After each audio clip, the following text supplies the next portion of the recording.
Mrs. Laura stormed the maid's quarters like a vengeful queen. "Get out, you filthy thing," she roared, yanking Kate by the arm. "You seduced my son, you and your rich mother. That pawn in your womb will never be my blood." Mary rushed to shield her daughter, only to collapse under a slap that rang through the slum. Their belongings, tattered clothes, cracked pots, were flung past the gate as Mrs. Laura bolted it shut. Her parting words a kiss: "You rot in the gutter where you belong." In the shadow of the mighty Lagos, where skyscrapers pierced the clouds and the air reeked of wealth, stood the grand mansion of Mr. Thomas, a billionaire tycoon whose empire spanned continents. Behind this lavish home, in a crumbling shack called the Maid's Quarters, lived Kate, an 18-year-old beauty with eyes like polished amber and a spirit too bright for her impoverished life. Her father, George, guarded the gates of a local supermarket, while her mother, Mary, scrubbed floors in the Thomas mansion from dawn to dusk. Kate was their pride, smart, graceful, and determined to lift her family out of poverty. One humid afternoon, with Mary sidelined by fever, Kate stepped into the mansion to ease her mother's burden. As she polished the marble floors, a voice broke the silence. "Are you new here?" She turned to see Mr. Thomas's only son, a tall figure with a disarming smile and a charm that could melt steel. "No, I'm Mary's daughter," she replied, her voice steady despite the flutter in her chest. "My mother's sick, so I'm helping." James's gaze lingered, and from that moment an invisible thread began to weave their faces together. James was no stranger to riches or romance, but Kate was different. Untouched by the cynicism of his world, he found excuses to seek her out. "Kate, clean my room. Kate, make me lunch," she combined, not out of choice but fear. Fear of Mrs. Laura, James' iron-willed mother, who ruled the household with a sharp tongue and a taste of cruelty.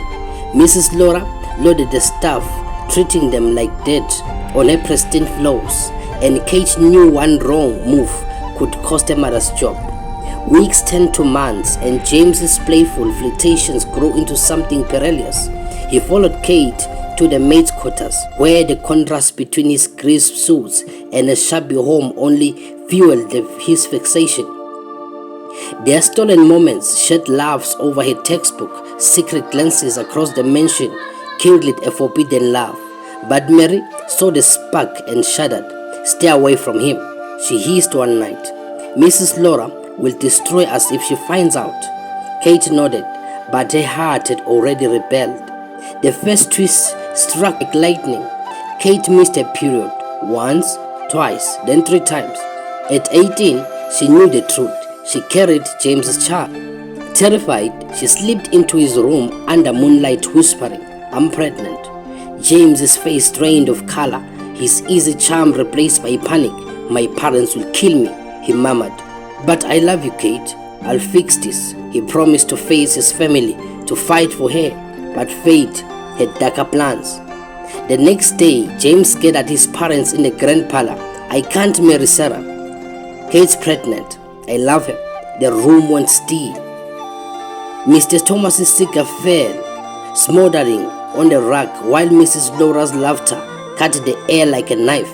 "You fool," she spat. Then came to the second twist, a revelation that shattered James's world. "Your father got a maid pregnant years ago, your half-brother. If you don't marry Sarah, he'll inherit everything. I won't let that happen." James reeled. A brother. He'd grown up as the golden child, the sole heir, only to discover he was a chess piece in a game of blood and greed. Mrs. Laura's ultimatum was stuck: abandon Kate or lose his empire. His resolves faltered. That afternoon, instead of defending Kate, he lowered his head and let his mother seize control. Mrs. Laura stormed the maid's quarters like a vengeful queen. "Get out, you filthy thing," she roared, yanking Kate by the arm. "You seduced my son, you and your rich mother. That pawn in your womb will never be my blood." Mary rushed to shield her daughter, only to collapse under a slap that rang through the slum. Their belongings, tattered clothes, cracked pots, were flung past the gate as Mrs. Laura bolted it shut. Her parting words a kiss, "You rot in the gutter where you belong." The dead twist unveiled as Kate's family plunged into despair. Evictions chased them, jobs evaporated, and whispers of a powerful enemy haunted their steps. In the slums, Kate's belly grew, a bitter echo of lost love. George fell from a construction scaffold, his skull split in the concrete, and Mary's frail heart gave out from the shock. Orphaned in a single day, Kate crumbled in a hospital corridor, sobbing, "I killed them. If I'd stayed away from James, they'd be alive." John, a young lawyer with a quiet strength and a past shadowed by loss, drawn to Kate's wails, he lifted her from the floor, paid for her parents' burial, and sought to protect her. When a son David was born, John became their anchor, funding Kate's dreams and securing her a job at his firm, and urging her to rise above her pain. Years later, Kate flourished as a paralegal, a son, a bright-eyed 5-year-old with whispers of law school on the horizon. But the final twist loomed, dark and inevitable. James, trapped in a loveless life with Sarah, drowned his guilt in liquor and women. One night, drunk and reckless, he crashed his car, severing his spine and his ability to father children. Mrs. Laura, desperate to preserve the Thomas legacy, hunted Kate down. David, James's son, was the last thread of their bloodline. "Give me the boy," she demanded, her voice a blend of threat and desperation. "He's all we've left." Kate faced her tormentor, no longer the timid maid, but a woman forged in fire. "You threw us away," she said, clutching David. "He's mine." Then came the ultimate bombshell. John, the kind lawyer, stepped forward, his eyes icy. "And mine," he said. "I'm the bastard son your husband abandoned, Laura. Kate's family now. David's my nephew. You'll never touch them." Mrs. Laura staggered, her empire collapsing under the weight of her sins. Kate, once a pawn, had rewritten her tale, not just surviving, but triumphing, with a new family born from the wreckage of betrayal. Mrs. Laura stumbled back, her face a mask of fury and disbelief as John's words sank in. The air in the crumb-slammed apartment thickened with tension, the hum of distant traffic and a faint heartbeat against the silence. Kate clutched David tighter, his small hand gripping her sleeve, oblivious to the storm brewing around him. 5 years had hardened Kate into a woman of steel, but this moment, facing the woman who'd ruined her life and the brother she never knew she had, threatened to unveil her. "You are lying," Mrs. Laura hissed, her voice trembling with rage. "You are nothing but a gutter rat with a clever tongue." She turned to Kate, her eyes narrowing. "And you, trapping my grandson in this field? I'll take him and no one will stop me." John stepped forward, his calm demeanor a stark contrast to Mrs. Laura's venom. "Try it," he said, his voice low and little. "I've spent years building a case against your family. Every bribe, every blackmail, every life you've crushed. Take one step towards David and I'll bury you in court." Mrs. Laura froze, her empire's dark secret flashing before her eyes. For the first time, fear flankered in her gaze. Before she could retort, the door burst open and James staggered in, wheelchair-bound and reeking of whiskey. His once handsome face was scowled, his eyes bloodshot. "Mother, stop," he slurred, his words heavy with despair. Kate's breath caught. Here was the man who'd abandoned her, now a broken shell. "David's mine. I won't let you ruin him like you ruined me." The room erupted in chaos. Mrs. Laura wheeled on her son. "You pathetic fool. You've already lost everything. Your spine, your future, your manhood, and you think you can claim that slum bread now?" James flinched, but his gaze locked on Kate, a silent apology in his eyes. "I was wrong," he whispered. I should have fought for you." Kate's heart twisted, but before she could respond, the first twist struck.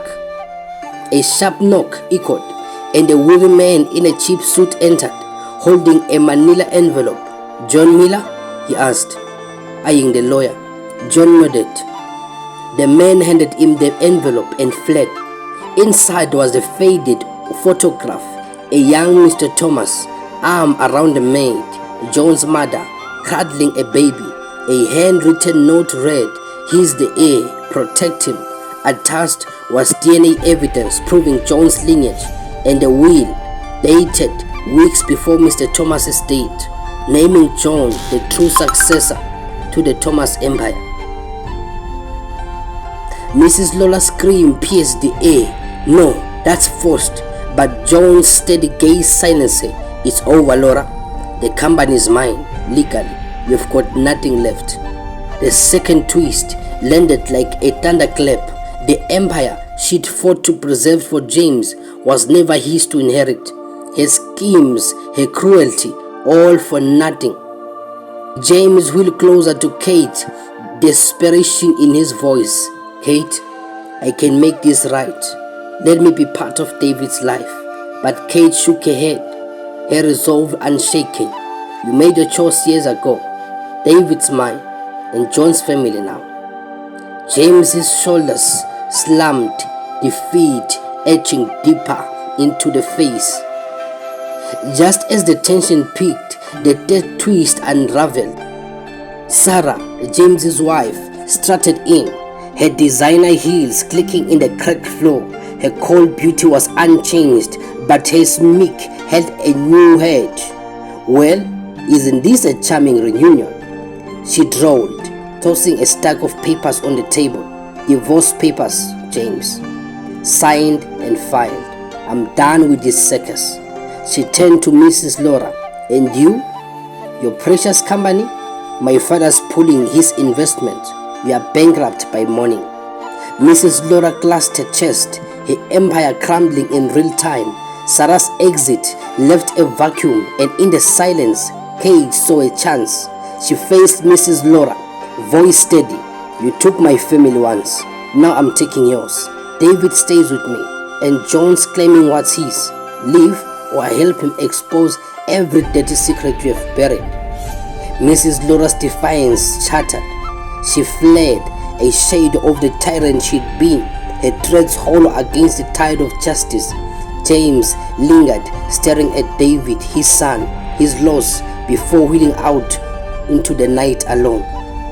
Days later, the Thomas Empire officially passed to John, who wasted no time dismantling its corrupt roots. He moved Kate and David into a modest home near his farm, their lives no longer defined by slums or shadows. Kate threw herself into her paralegal work, her dreams of law school now a tangible goal. David thrived, his laughter a balm of her scars. One evening, as Kate sorted mail, a letter slipped out, no return addressed, postmarked from Lagos, underbelly. Inside was a single line: "The Thomas blood runs deeper than you know." A chill ran through her. Was there another secret sibling, a hidden threat? She glanced at David, playing nearby, and vowed to protect him, no matter what goes the Thomas legacy unleashed next. Thank you for watching. See you on the next story. Feel free to subscribe.